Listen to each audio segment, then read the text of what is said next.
Alright guys, Toy Smuggler here. I just want to thank every one of you guys for joining me here for part 2 of Bootlegs. We're going into the past and bringing you into the present. That's right, we're going to talk about back when in the late 70s, early 80s when Star Wars hit, He-Man, man, the toys were just coming up, and guess what else was coming out?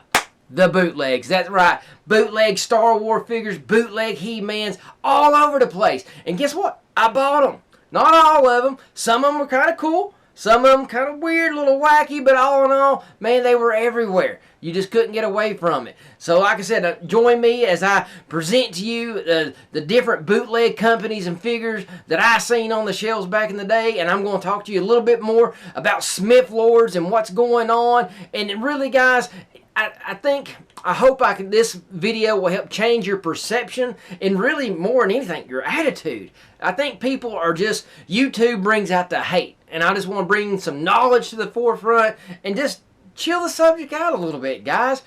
It's just a toy. Come on. It's supposed to be fun. A little lighthearted. So join me, the Toy Smuggler, here on part 2 of Bootleg History.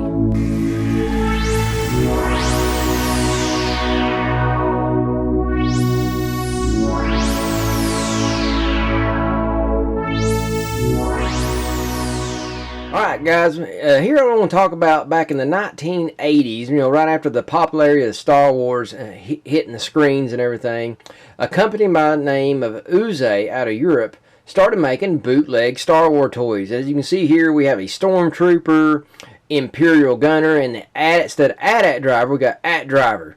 I think he's probably got one of the better looking cards, but the Imperial Gunner, I mean, it's pretty sad. I mean, that's a calculator there. I mean, you can plainly see that, and I don't know what that weird thing is in the other background, but still, very poorly done. They probably didn't put a lot of effort into these, and the Stormtrooper actually doesn't look that bad either. Looks a little psychedelic, but they changed the paints, add a little bit more black to him, but other than that, all pretty good, but it's prevalent that even in the 80s, major companies coming out with figures, bootleg companies coming in to cash off of it. And you can see here, this one right here from Uze called Headman.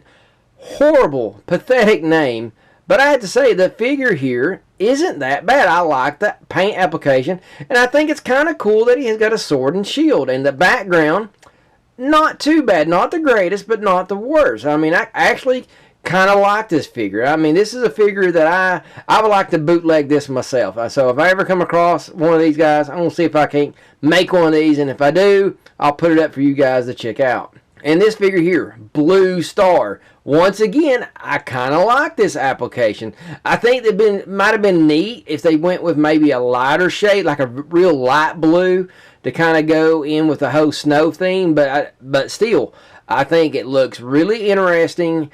And I love the silver on the guns. It makes it pop out really good. But the name Blue Star, a little odd. I mean, they're playing off the color. But other than that, you can obviously see, once again, a company really trying to cash in on one of the popular figures from the second movie.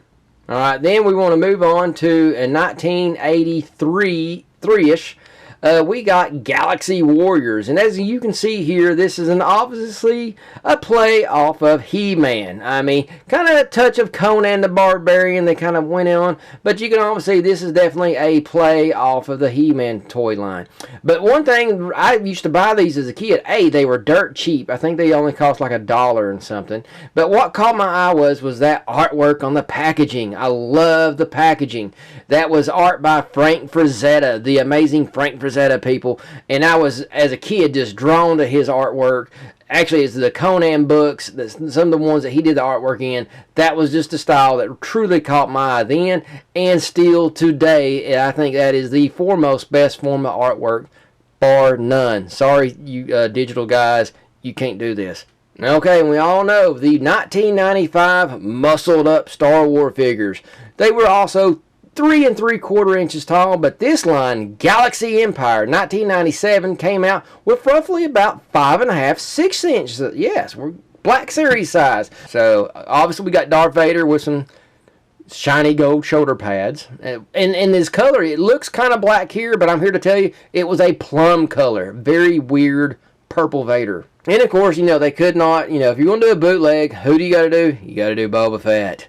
Like I said, I didn't mind the color play on this one. I mean, this character was one that you can change the colors up, and hence the whole Mandalorian TV show is getting ready to come out through Disney. And all you got to do is take that aesthetic silhouette, and you can do so many different modifications. You see a lot of different guys at the conventions and stuff with the 501st. They got their whole Mandalorian group, and some of the coolest ideas. These guys are really putting them out. But it's such a versatile idea. But once again, here it is, a company taking, trying to make a profit off, putting bootlegs off a popular product. All right, then moving on, a company called Fureza-T. I have no clue, but they coming out with bootleg He-Man Masters of the Universe. And like I said, I love the name of this character called Destructor. I actually had an idea of doing a character with this exact same name of a Motu character. Nearly a year ago. I've just not had time to do it, but I promise you, my idea don't look nothing like this crap. Horrible. This is with a pink shield on his chest and, a pink Havoc stat. Come on, people. This is ridiculous. And then moving on, this character, I don't mind his look. This is obviously the Beast Man, Moss Man with the Merman. And I love the blue against the black. I think this character looks pretty cool, but if you notice his name here, Pantano, really? You can't get much gayer than that, folks. Come on. If you're going to do a cool character, give it a cool name. And then moving on, now this Techno. Now this is my kind of character right here. I am going to make this. This right here, I'm a huge Zodak fan. I got like a dozen of them, and I love this version right here. And I just can't wait. I'm going to be doing this one for my own self, and I think I'm going to probably use like a web store figure. But man, love this look. He's got a good name, Techno. It fits. I can live with that. Great application. This is where I was talking about, guys, where sometimes bootleg companies, they do pretty cool things, but they kind of fall into let's do cheap crap. But I have to say, this one right here looks amazing. The only thing I think was odd about this is his shorts, his loincloth is a little odd. I cannot figure out what figure that came from. So that's the only part I'm really lost on that.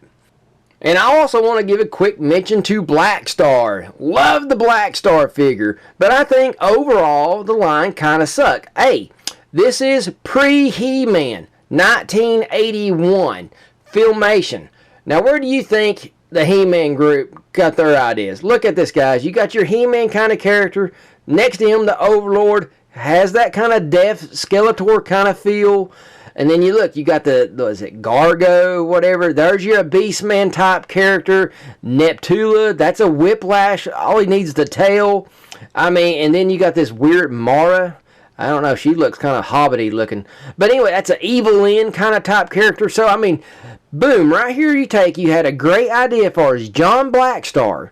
Then you took the story from NASA to the outer space, and then they just dropped the ball. They had a great idea and just didn't execute. 1 year later in the future, Mattel comes in, takes basically the same idea roughly, and just execute. Gets their top guys on it, took the time to develop. Here's the key, people, taking the time to develop and making good quality figures. So that's the difference between, that's the point I'm trying to get to everyone here. Even named companies were bootlegging off each other back in those days. And that's what I'm talking about here today, folks, is I know you're all thinking, okay, Kevin, the only reason why you're trying to give bootlegs a good name is you work for Smith Lords and, Chris is telling you and poking you to do it. No, listen here, folks. The bottom line is the deal with Smith Lords and other bootlegs, and the things I want to get across here, is quality. And a lot of you, I showed in the pictures here, a lot of these other companies, they just cheesed out, people. They were trying to make a quick buck. And the difference between that and what Smith Lords is doing, Smith Lords is trying to fill a void. Not for them, but for you, the Star Wars fans. And that's the whole purpose, and that's why I'm working with this company, is it's not about the money game here, folks. And the reason why companies, I'm so glad that Smith Lords chose the quality route. They're thinking and they're talking to the fans. What do you guys really want? And I think that's the huge difference here is the quality, and they care about you, the fans. All right? And companies like Smith Lord wouldn't even exist if other companies like Hasbro would just be giving us what we want. And that's the bottom line, people, is they're here to provide for you. And the reason all this happened is because Hasbro quit making good quality stuff for the most part. And then you got these eBay people. It's the eBay people.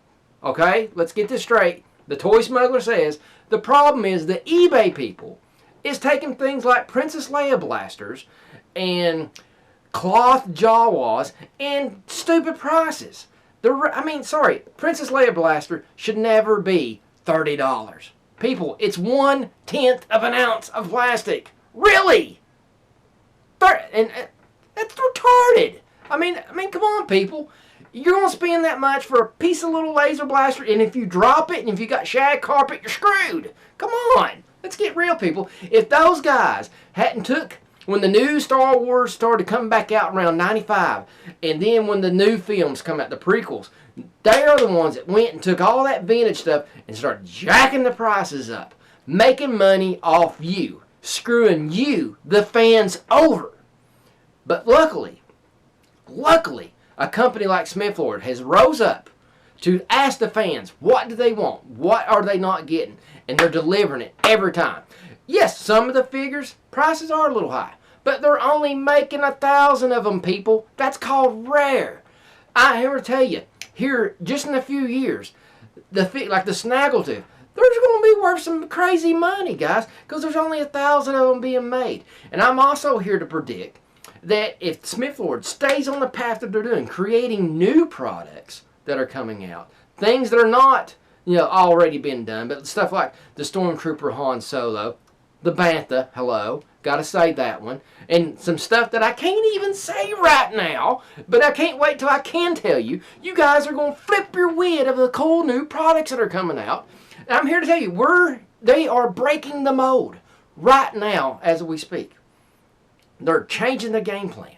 And I'm here to say, if Smith Lords stays on this path, possibly next 3 to 5 years, Smith Lord Creations is going to be the new Super 7 in town. That's right. I said it. Because they're delivering quality. And Super 7's not even doing that. Funko can't even do it. Their figures just fall apart. Cheese, people. Smith Lord is giving you products that are Kenner, might as well say Kenner certified. You hold a Snaggletooth from the old and Smith Lord, you can't hardly tell them apart. They feel right. And he's not doing it to fool nobody. He's doing it to give you a chance to own something that you can't afford it because them stupid eBay people keep driving it up. So come on, people. Get on board. Support this company. Because the more we support Smith Lords, the more cool stuff's going to come out. The cheaper it's going to get. But the quality is going to stay the same. We're only going to benefit here. So if Smith Lords wasn't doing the quality and giving the fans what they want, I wouldn't waste my time. Bottom line, I just wouldn't. Okay? I have a reputation. And I love what Smith Lords is doing. And I'm here to help them out as long as they want me. Alright? Because they're doing cool stuff. And right now, I'm working on some cool things and I can't even tell you. And it's driving me crazy. But I can't wait to tell you. So listen, folks. Don't take it from me. Buy some of their products. Check it out. You're going to love it. You're going to buy more. And that's the bottom line. And back to the Boba Fett Archives, Wave 2, or the bootleg. Listen up, guys. When you're paying high price for these crazy figures up to hundreds of dollars, it's just not worth it, people. Wait for a deal. The Archives Boba Fett is amazing. Buy 2 or 3 of them. Do what you got to do. You're not going to be disappointed. And I know the original San Diego, I know you're all saying, but the San Diego Con version came with the frozen carbonite. Okay, granted, he came out with that. But listen, there's already a guy out there making bootlegs of those too. And honestly, I can make one. I just not bothered to do it yet. It's not that big. And I'm telling you folks, wait another year or two. It's probably going to come out again as well too. It's probably going to come out as it's on its own. So, like I said, that's just my opinion, guys. And Chris Smith, nobody at Smith Lord has forced me to say anything about them. They're not having. I'm here. I'm doing some work for them. bottom line, they're doing great stuff. And the things that I know that are coming, I'm telling you guys, it's going to blow your mind. So I know this is a comparison video, and I promise you some cool insight of the bootleg stuff. I hope I delivered. If I'm not, please let me know. And if you disagree with this, fine. Make a comment if you want, but don't be ugly about it, all right? We're here to talk about things. And if you have a question, I'm here to answer it. Just be cool about it, all right? I'm the Toy Smuggler. Catch you later.